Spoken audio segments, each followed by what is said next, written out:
आप मेरे साथ हिंदी व्याकरण का अध्ययन कर रहे थे, उसी सीरीज को मैं दोबारा शुरू कर रही हूँ। तो हिंदी व्याकरण एवं रचना प्रबोध जो RBSC सिलेबस में चलती है, उस बुक का हम अध्ययन कर रहे हैं, जो ऑल कंपटीशन एग्ज़ाम के लिए भी बहुत महत्वपूर्ण है। जहाँ कहीं भी हिंदी व्याकरण से कोई भी टॉपिक आते हैं, वे सारे क्वेश्चन, उदाहरण सभी ज्यों की त्यों इस बुक से मिल जाते हैं। तो शुरू करते हैं हम आज का टॉपिक। उससे पहले आप चैनल को सब्सक्राइब करिए। सब्सक्राइब कर लिया हो तो बेल आइकन प्रेस करिए और अपने दोस्तों को अधिक से अधिक शेयर करिए। तो चलें पाठ्यक्रम की ओर। आज का टॉपिक है संधि। संधि के वैसे आपने कई बार संधि पढ़ी होगी या अन्य वीडियो बहुत सारे पढ़े हुए हैं, यूट्यूब पर देखे होंगे, लेकिन मैं आपको बहुत अच्छे तरीके से इस प्रकार संधि याद करवाऊंगी कि आप जीवन में कभी भी संधि पहचानने में गलती नहीं करेंगे। इससे पहले के अन्य व्याकरण के टॉपिक्स मैंने पहले से डाले हुए हैं, तो प्लीज़ आपने अगर वो वीडियोस नहीं देखे तो देखिए। शुरू करते हैं। संधि। संधि का मतलब जॉइंट, जोड़, मेल, योग,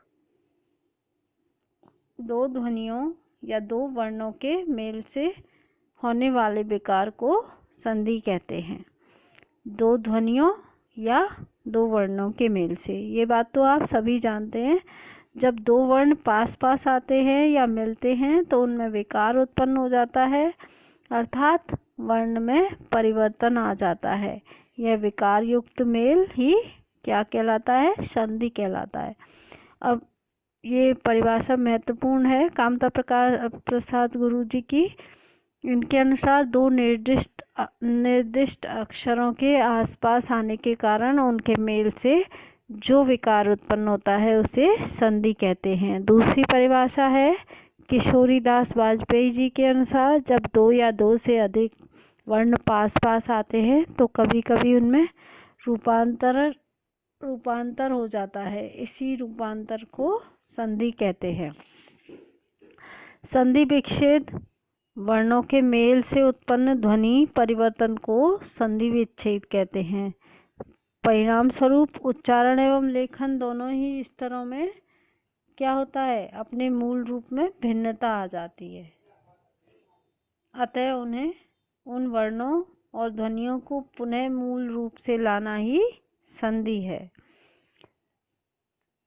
संधि का मीन्स क्या है? शॉर्ट में अगर हम बताएं तो संधि का मीन्स क्या होगा? शाब्दिक अर्थ क्या है? सम प्लस धी, अर्थात सम मीन्स पास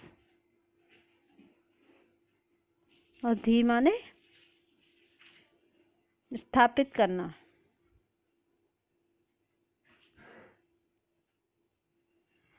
मेल क्या होगा? मेल।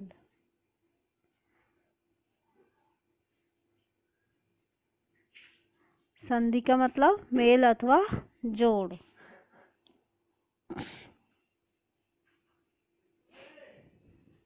इसी प्रकार संधि विच्छेद मतलब ध्वनियों में परिवर्तन से संधि होती है। मेल से उत्पन्न जो परिवर्तन होता है ध्वनियों में, उससे तो संधि होती है, और उनको अलग अलग पृथक पृथक मूल रूप में ला देते हैं तो वो संधि विच्छेद कहलाता है। जैसे दो शब्द वर्ण और मेल, ये क्या है? संधि युक्त शब्द। कौन से हैं? वर्ण क्या है? महा प्लस ईश। इसमें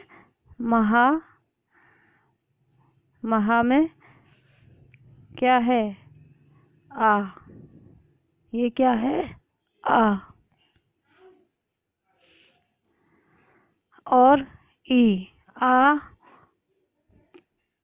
पूर्व वर्ण का, पूर्व शब्द का ये परवर्ण और पूर्व वर्ण,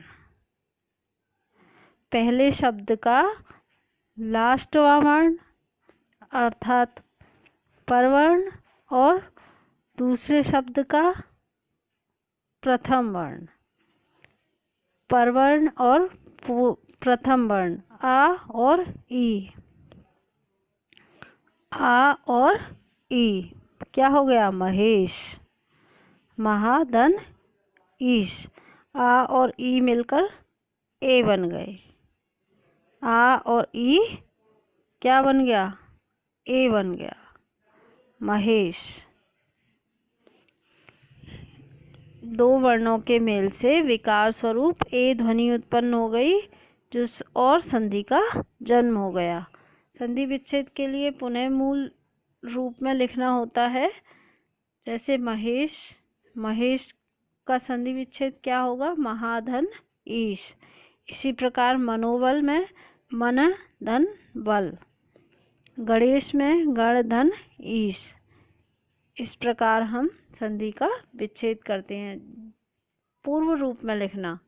संधि विच्छेद क्या है? पूर्व रूप में लिखना। जैसा पहले लिखा हुआ था ऐसे ही लिखना। संधि कितने प्रकार की होती है? 3 प्रकार की। कौन कौन सी? स्वर संधि, व्यंजन संधि और विसर्ग संधि। स्वर संधि सिंपल सी बात है, 2 स्वरों के मेल से, मतलब प्लस के इधर भी स्वर और इधर भी स्वर, तो वो स्वर संधि। यहाँ भी स्वर और यहाँ भी स्वर। स्वर व्यंजन हमने पहले ही पहचान कर ली थी। यदि आपने वर्ण विचार वाला टॉपिक नहीं देखा है तो प्लीज़ जाके देखिए। कमेंट बॉक्स में मैं उसमें डिस्क्रिप्शन में मैंने लिंक शेयर किया हुआ है पिछले वीडियोस का। स्वर संधि 5 भेद होते हैं। कौन कौन से? अब देखिए, जब 2 समान स्वर मिलकर दीर्घ हो जाते हैं तो कौन सी संधि होगी? दीर्घ स्वर संधि। जब 2 समान स्वर क्या होगा? दीर्घ हो जाएंगे तो क्या होगा? दीर्घ स्वर संधि।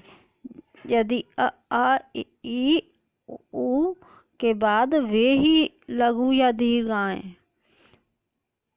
तो क्रमशः मिलकर आ, ई, उ हो जाते हैं। जैसे दे रखा है, अ प्लस आ बराबर क्या होगा? आ होगा। अ प्लस आ होगा। आ प्लस आ होगा। आ प्लस आ होगा। इसी प्रकार ई प्लस ई होगा। ई प्लस ई होगा। और अन्य भी है ये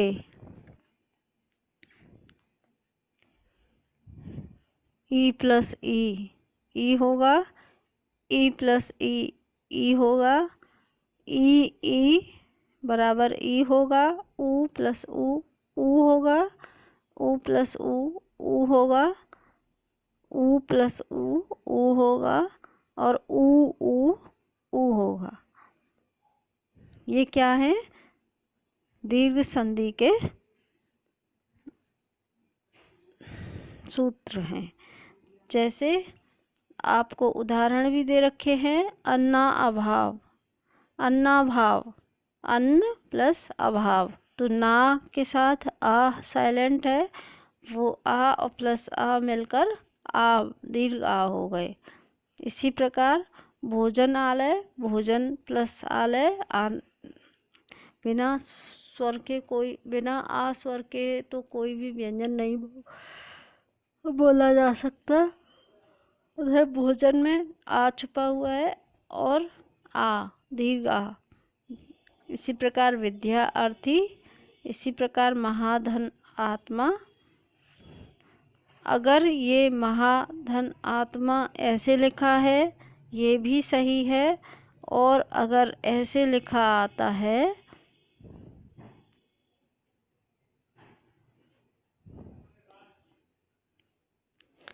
ऐसे ना लिख के वो ऐसे लिख दे,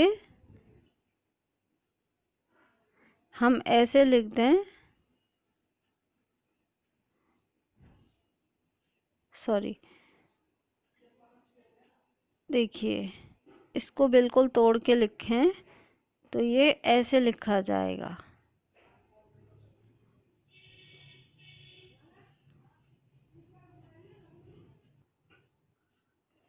अर्थात इसकी पहचान क्या है? इसकी पहचान है कि आपको शब्द के बीच में क्या दिखेगा? दीर्घ स्वर दिखेगा। पहचान क्या है? शब्द के बीच में दीर्घ स्वर कौन कौन से होते हैं? दीर्घ स्वर, ये दीर्घ स्वर दिखेगा। ठीक, देखिए ये दीर्घ स्वर ही दिख रहे हैं सभी में बीच में। तो शब्द में बीच में आपको दीर्घ स्वर दिखे तो वहाँ दीर्घ स्वर संधि होगी। ये तो बहुत ही इजी है। आगे आते हैं गुण संधि की ओर। यदि आ के बाद ई अथवा उ हो, यदि आ के बाद ई हो या उ हो या री हो तो क्रमशः क्या होगा? क्या होगा? देखिए ये आ प्लस ई हो तो क्या हो जाएगा? ये तो ए हो जाएगा। और आ प्लस उ हो तो ये ओ हो जाएगा। और आ प्लस री हो, जैसे आ प्लस ई तो ए हो जाएगा। आ प्लस उ तो क्या होगा? ओ हो जाएगा। और आ प्लस री हो तो अर हो जाएगा। मेन क्या है? ये ए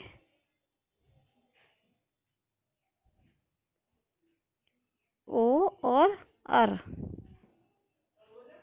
देखिए इस प्रकार। तो ये मेन शब्द क्या है? पहचान क्या है इनकी? देखिए आपने ये भी देख लिया। अब थोड़ा सा उदाहरण देख लीजिए। पहले पहचान बताऊंगी मैं। आ प्लस ई बराबर ए। जैसे यहाँ है देव प्लस इंद्र तो क्या हो गया? देवेंद्र। इसी प्रकार आ प्लस ई बराबर ए गण धन ईश। ये क्या है? गण धन ईश। इसमें क्या है? आ प्लस ई गणेश। आ प्लस ई, चाहे यहाँ दीर्घ ई हो चाहे लघु ई हो, इधर आ होना चाहिए और इधर ई या उ या री ये शब्द होने चाहिए, ये वर्ण होने चाहिए तो गुण संधि होगी। रमा प्लस ईश रमेश। वीर प्लस उचित वीरोचित। जल प्लस उर्मी जल उर्मी। महाधन उत्सव महोत्सव। इस बुक से उदाहरण कभी कभी ज्यों की त्यों आ जाते हैं तो आप उदाहरणों को ज़रूर देखें। कण्व ऋषि, महर्षि। अब आपको नहीं पता कि गुण संधि क्या है, आप परिभाषा भी नहीं जानते, लेकिन आप कैसे पहचान करेंगे मैं आपको बता देती हूँ। सबसे अच्छी ट्रिक पहचान की। तो पहचान कैसे करेंगे? कैसे पहचानेंगे कि ये गुण संधि है? तो देखिए जैसे ये गणेश में बीच में क्या है, एक मात्रा। रमेश में क्या है, एक मात्रा बीच में। यथेष्ट, यथेष्ट में क्या है, बीच में एक मात्रा। देवेंद्र में एक मात्रा, और वीरोचित में भी एक मात्रा। जलोर्मी में एक मात्रा। क्या है, वृद्धि कौन है। आप ऐसे ट्रिक बनाइए कि वृद्धि कौन है, एक लड़की है। वृद्धि वो सॉरी वृद्धि नहीं, गुण, गुण पढ़ रहे हैं। संधि कौन है, एक लड़की है।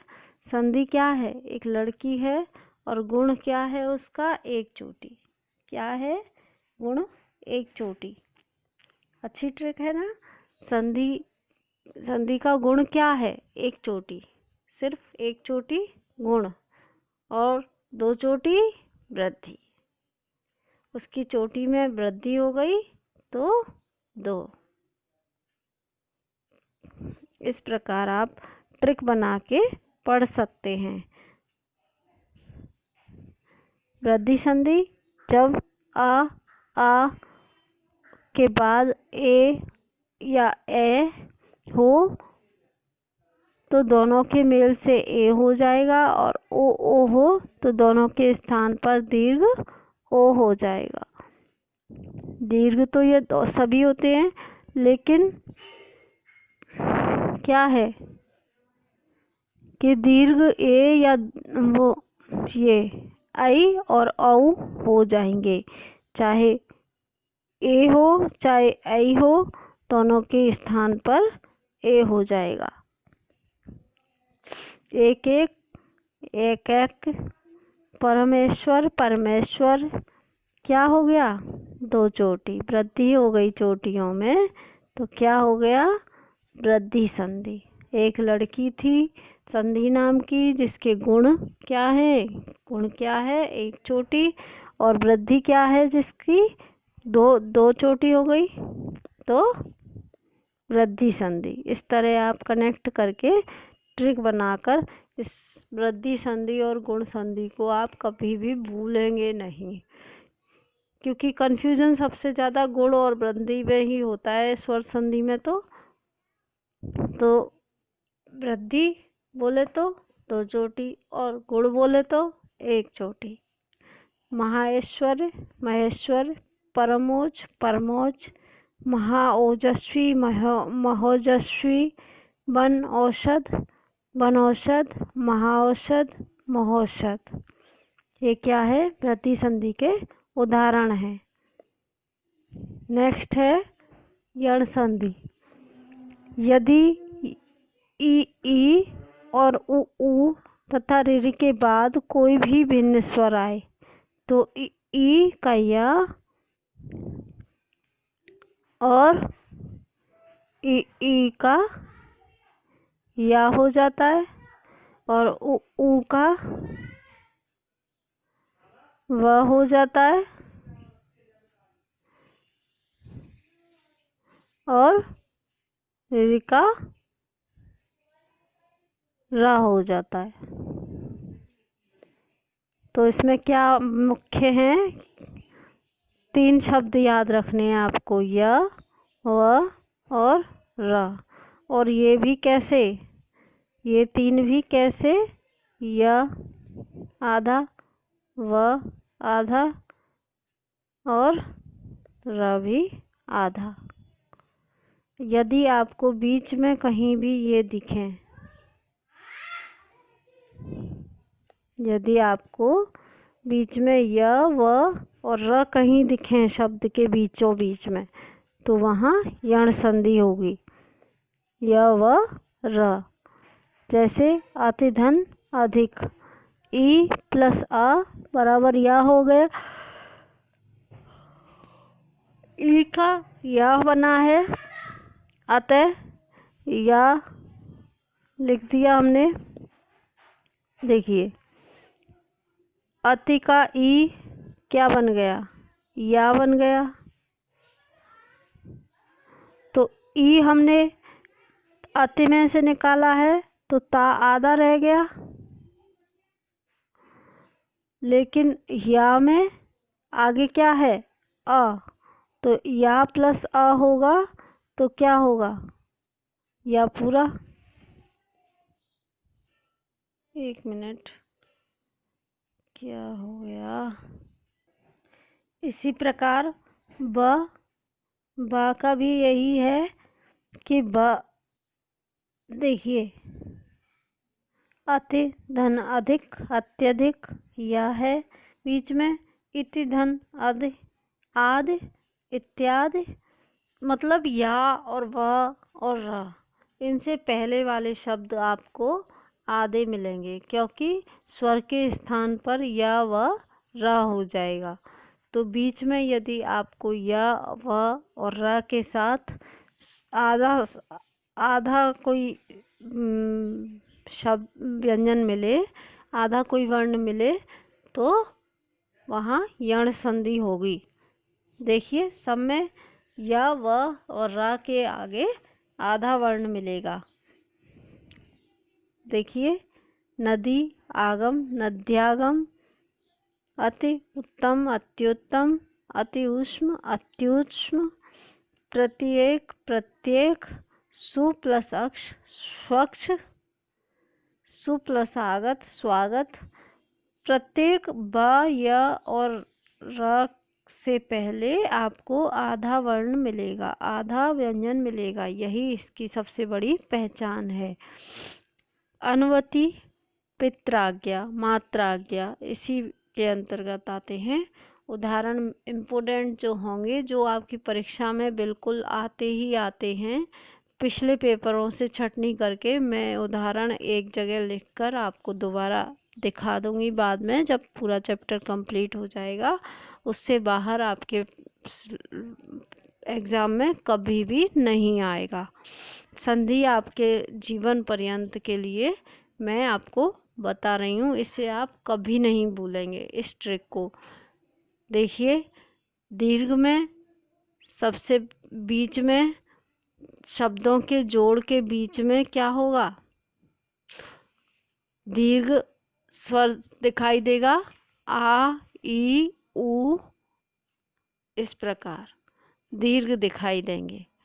और गुण में संधि नाम की लड़की, उसका गुण क्या है, एक चोटी, बीच में एक चोटी, और उसकी दो चोटी हो गई तो वह वृद्धि संधि हो गई।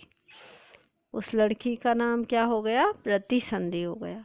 और यण में बीच में या व और रा के साथ आधा व्यंजन वर्ण दिखाई देगा, आधा वर्ण दिखाई देगा। नेक्स्ट है अयादि संधि। यदि ए या ऐ, ओ या औ के बाद कोई भी भिन्न स्वर आए तो ए का ऐ, ओ का आ, ऐ का आय, और ओ का अव, और आव, औ का आव। ये चार आप याद रखिए, ऐ, आय, अव, आव। ये चारों आपको शब्द के बीचों बीच दिखाई देंगे।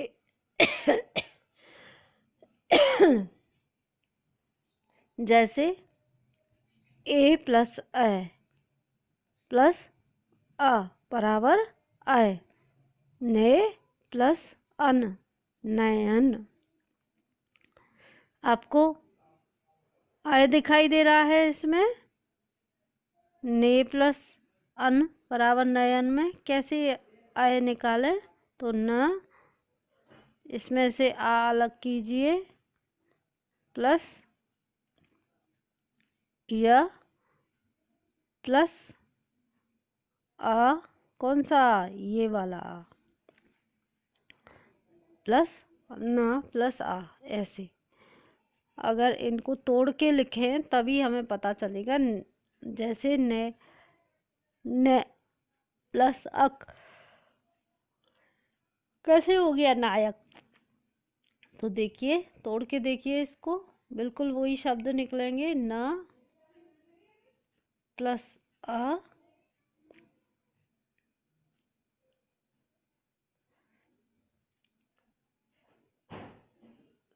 कौन सा आ? ये वाला आ। और ये वाला आ कैसे बना? ए और आ से, ए और आ से, प्लस य प्लस अ प्लस क। कौन सा अक? ये अक। ठीक। इसी प्रकार पो प्लस अन पवन, पो प्लस अक पावक। ये नेक्स्ट व्यंजन संधि है जो हम अगले वीडियो में करेंगे। स्वर संधि समाप्त हुई। तो स्वर संधि की ट्रिक मैंने आपको सारी बता दी हैं। पहला आपको दीर्घ, तो दीर्घ में क्या होगा? नंबर 1 दीर्घ, तो बीच में दीर्घ वर्ण है। और दूसरा है गुण, गुण में क्या होगा? एक चोटी, एक चोटी। याद रखिए, याद रखने की ट्रिक है। और तीसरा है वृद्धि, वृद्धि में क्या होगा? बीच में दो चोटी,